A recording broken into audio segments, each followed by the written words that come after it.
So how many of you guys have gone 15-0 and still lost because of your bad teammates? Defeat. What if I told you that you could be doing more in your games to help your teammates shine and ultimately win more games? What is up, Team ProGuides? I am so happy to be with you guys again. My name is Christoph, for all of you who haven't met me, and today we're going to be discussing what lane priority is and how it specifically is applied to the mid lane. I know I was guilty of this sometimes, but I used to put the blame on my teammates. But having bad teammates happens all the time, yet a lot of people still climb. And even if you go 15-0 in some of your games, you're probably losing a lot of them because you just stayed in the mid lane the whole time and did not proactively impact the rest of the map. If you are killing it in lane, you have to take your advantage elsewhere because that will ultimately help you win the game. A little bit of help from your teammates can go a long way, and in this guide, we will help you better understand how to have more agency over your games, take that priority advantage, and then translate it into more wins. And for our question of the day, do you prefer to take over games with your superior macro decisions or your precise micro mechanics? Let us know in the comments down below. I personally, my mechanics are just awful, let's just be honest. I am 30 years old, so my mechanics are way behind me. I like to take over my games with macro decisions. Let me know what you guys think down below. I'm very curious.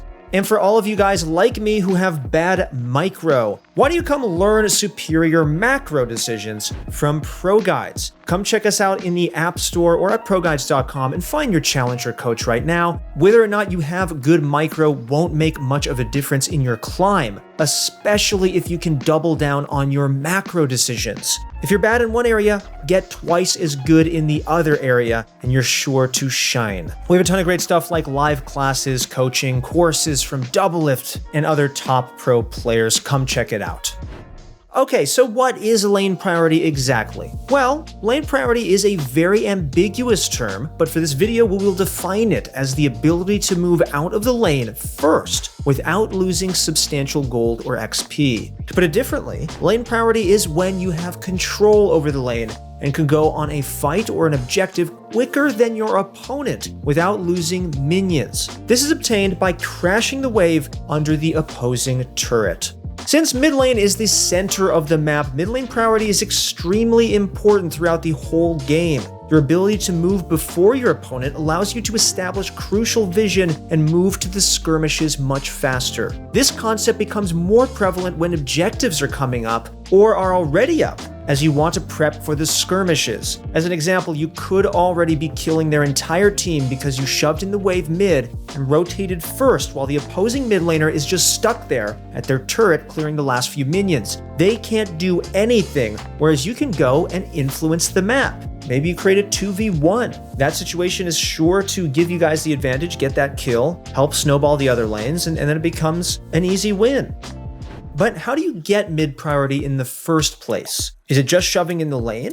Well, mid priority is defined earlier as the ability to crash the minion wave under the enemy turret. This is achieved by a number of variables. The analysts at ProGuides have decided on 3 main variables that ultimately decide your ability to get mid priority, or mid prio if you're a cool kid.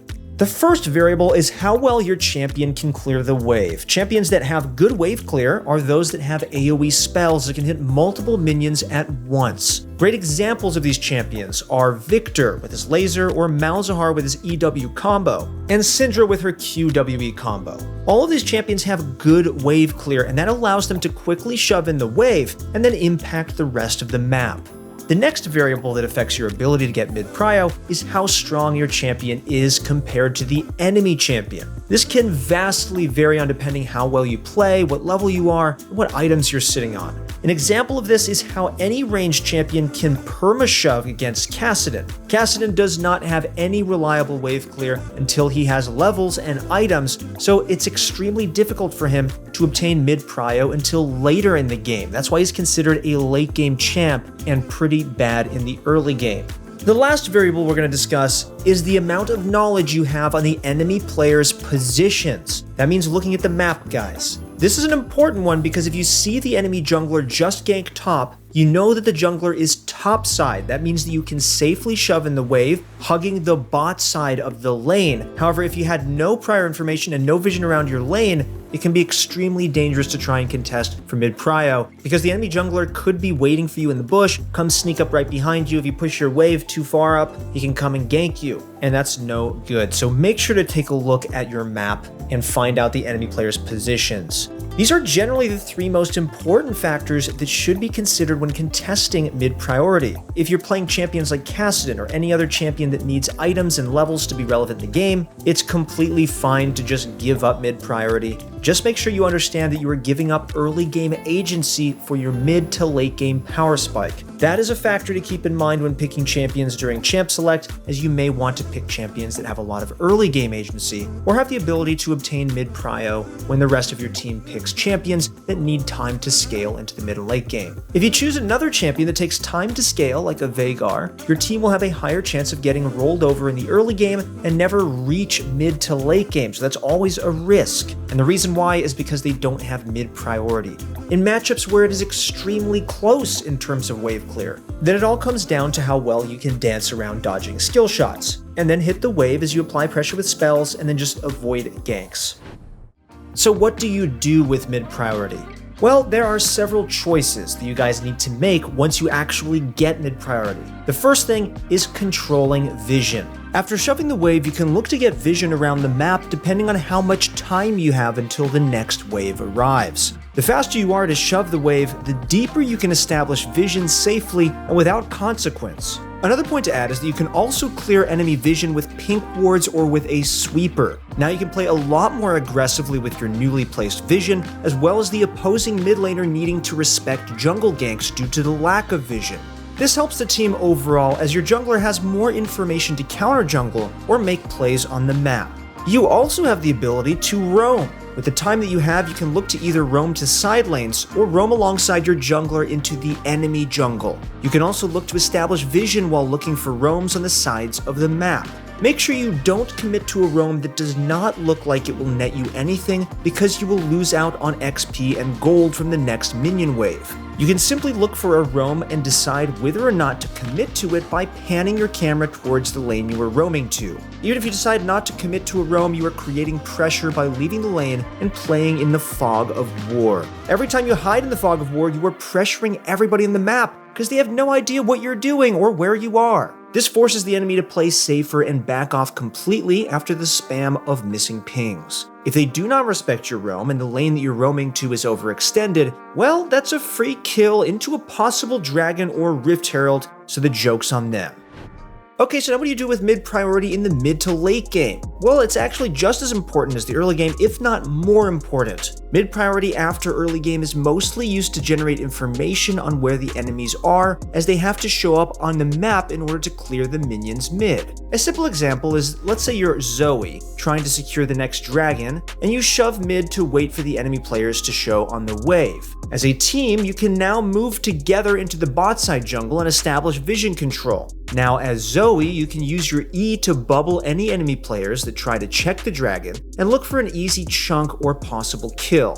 This substantially increases your chances of securing the dragon, as you poke the enemy team out before they have a chance to contest the dragon, and they would feel extremely pressured to walk straight into a visionless jungle. The same concept could be used on Baron, and you can ultimately avoid taking a 50-50 coin flip fight.